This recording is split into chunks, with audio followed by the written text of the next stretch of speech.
ceux qui les amènent à ça sont vraiment des prédateurs. Et il faut trouver le moyen, bien sûr, éviter que ces enfants ne se radicalisent, mais surtout, on n'y arrivera pas si on ne fragilise pas les filières de recrutement. Quentin, il a été...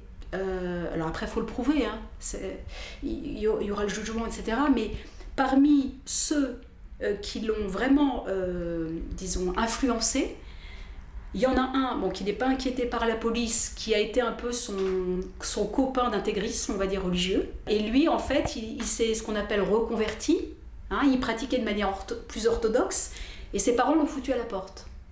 Et il venait à la maison, manger, discuter avec Quentin. Et il disait, toi, Quentin, il me faisait la bise. Alors lui, c'est pareil, il cachait ses signes de religiosité, vous voyez. Et il disait, tu vois, Quentin, t'as de la chance, chez toi, on peut discuter. Puisque nous, on disait, au contraire, on préférait qu'ils viennent discuter à la maison plutôt qu'aller discuter dans une sombre mosquée, vous voyez. Et nous, on a toujours cru que ce dialogue serait la clé, en fait.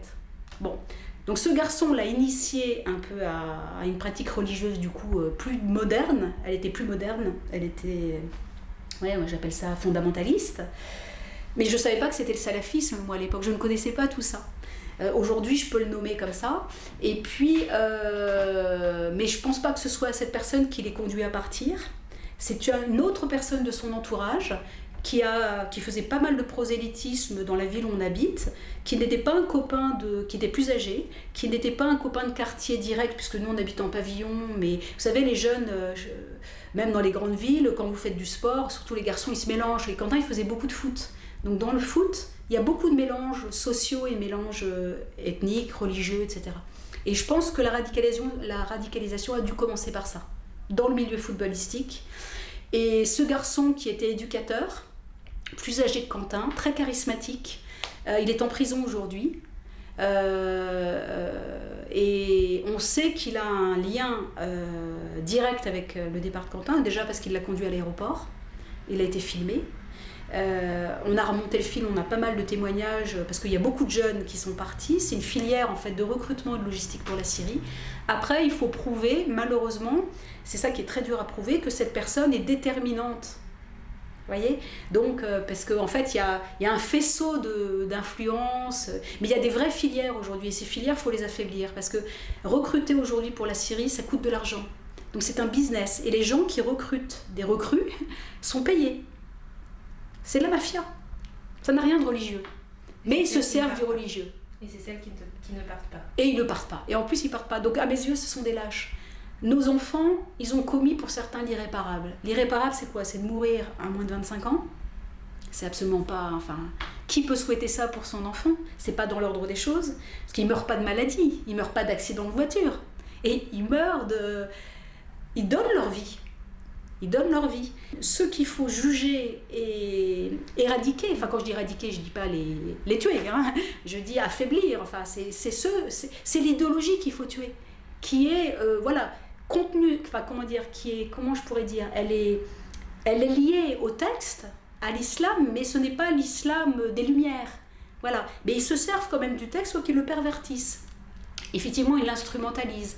Mais comme le disent certains experts, islamologues ou philosophes musulmans, interrogeons-nous tous, c'est-à-dire non-musulmans, musulmans, parents concernés, citoyens. On n'a pas besoin d'avoir un enfant en Syrie pour essayer de faire quelque chose. On est tous concernés, parce que ça peut arriver à tout le monde. La preuve, ça m'est arrivé. Donc, il y a un philosophe qui dit... voilà, si l'islam est instrumentalisé, c'est qu'il est instrumentalisable. Donc est-ce qu'il n'est pas temps à un moment de discuter, comme le font d'ailleurs certains musulmans, en disant voilà, réformons le texte. Voyons ce qui fait que parfois, parce que les versets ne sont pas explicites toujours, il y a même, moi je m'étais intéressée à l'islam à un moment pour comprendre mon enfant, hein, parce qu'il ne me parlait qu'en versets en sourate. Comment vous faites pour répondre à un enfant qui vous parle en versets en sourate ? Il faut bien que vous essayiez de comprendre ce qu'il essaie de vous raconter. C'est comme s'il me parlait en chinois, moi. Et donc j'avais lu des explications, etc. Et il est écrit, alors moi je ne suis pas islamologue, hein, mais il est quand même écrit, il y a des versets clairs, donc n'importe qui peut comprendre à la première lecture, et des versets que seul Dieu peut comprendre. Quand vous lisez ça, vous vous dites, c'est la place tout de suite à l'interprétation. C'est-à-dire n'importe qui, un peu charismatique, qui dit, moi j'ai la parole de Dieu, je vais te la transmettre, puisqu'il n'y a pas de clergé dans l'islam. La transmission peut se faire par n'importe qui. Donc il faut être vigilant là-dessus. Et moi je dis, il y a aussi un devoir de vigilance de certains musulmans. Moi je sais que dans la ville où Quentin a grandi, il y avait des associations de jeunes musulmans qui l'ont vu se convertir et qui l'ont vu se radicaliser. Ils n'ont rien fait. Parce qu'à un moment, ils disent, c'est pas nous. Et moi je leur dis là, devant la caméra, quand vous voyez un jeune qui vrille, qui ne pratique pas comme on vous l'a enseigné, qui est un islam compatible avec la République, ou qui respecte l'autre, oui, alertez les parents, toquez à la porte. Ce jeune a 20 ans. C'est un gamin. Voilà. Donc n'ayez pas peur de le contrer. Mais certains musulmans, et ça c'est vrai que je le dis aussi, n'osent pas parce qu'il y a quelque chose qui perdure malheureusement dans la tradition musulmane, c'est-à-dire que qui suis-je moi pour contredire quelqu'un qui pratique? Dieu jugera. Et ça c'est pernicieux. Vous voyez, on est tous responsables en fait. Donc nous on peut dire, nous maintenant parents, on a des signes, ceux que j'ai évoqués. Oui, quand un enfant commence à faire ça, c'est pas normal. Pourquoi c'est pas normal? Parce que même s'il part pas en Syrie, ça l'isole de la société. Donc ça génère de la frustration et de la haine. Et c'est pas souhaitable. Un jeune doit pouvoir vivre, s'intégrer, même s'il va pas en boîte de nuit. Vous voyez, on est fait pour partager, même si on n'a pas les mêmes idées. Donc pour moi, si vous voulez, le terrorisme dont on parle aujourd'hui, il commence chez nous. Il est là. Et aujourd'hui, on dit Daesh est fragilisé, on l'a tué. Voilà, tout le monde va mourir là-bas. Mais on n'a pas tué l'idéologie, elle renaîtra. Donc qu'est-ce qu'on fait pour que cette idéologie soit expliquée, puisqu'il y a différents courants effectivement dans l'islam, et que voilà, on puisse amener des nuances. Attention, c'est pas ça que tu recherches. Mais ceux qui l'ont amené à ça sont vraiment les coupables. Et c'est ceux-là qu'il faut qu'on trouve aujourd'hui, qu'on fragilise. Donc je pense que pour les fragiliser, il faut les ridiculiser. Il faut utiliser le biais de l'humour, de la réflexion. Votre Serious Game, je pense qu'il va un peu utiliser ses rouages. Mais ça doit parler aussi à ceux qui les recrutent. Vous voyez, parce qu'on les a rendus très intelligents. On n'arrête pas de leur dire qu'ils sont brillants, que leur propagande elle est super bien faite, que c'est très moderne, des grands moyens, etc.